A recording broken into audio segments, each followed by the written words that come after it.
I came home without telling anyone on Christmas. Even found my daughter outside in 31 degrees Fahrenheit, shaking. I still can't believe what I saw. I had taken a late flight back home after a last-minute work assignment overseas. My wife and daughter thought I wouldn't be back until New Year's, but I wanted to surprise them. It had been a tough year, lots of travel, long hours, and too many missed birthdays and school plays.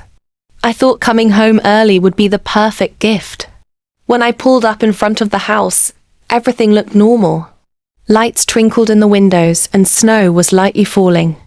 But then, as I stepped out of the car, I heard a faint whimpering near the porch. That's when I saw her. My 8-year-old daughter, Ellie, was sitting on the front steps, arms wrapped around herself, lips blue, eyes wide with tears. She was wearing nothing but a light pajama set and some socks, soaked from the melting snow beneath her. I dropped my bags and ran to her. "Ellie?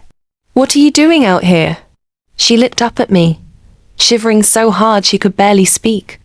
"Mom." She got mad. She told me to sit outside.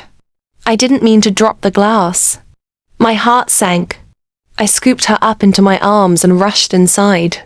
She clung to me like I was the last piece of warmth in the world. Her tiny hands were like ice. Inside, the house was warm but far too quiet for Christmas Eve. No music. No cookies baking. Just my wife, sitting on the couch, scrolling through her phone like nothing happened. She looked up and froze. "You put her outside?" I asked, my voice shaking with a mix of anger and disbelief. "She broke the glass Santa ornament," she said flatly. She was being careless. I couldn't respond. I wrapped Ellie in every blanket I could find and sat with her by the fire for hours, rubbing her hands and telling her stories until she stopped shivering. She didn't let go of me the entire night. That night changed everything. I realized I had been away so much that I didn't really know what was happening in my own home. My wife had grown distant, impatient, cold, even. And Ellie had been dealing with it all alone. A week later, I filed for full custody. It wasn't easy, but I wasn't going to let my daughter spend another night in fear, especially not on Christmas. It's been 2 years since that night. Ellie and I now live in a small house just outside town.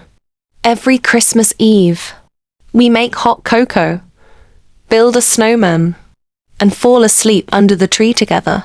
She still talks about that night, sometimes not with fear anymore, but with a quiet kind of strength.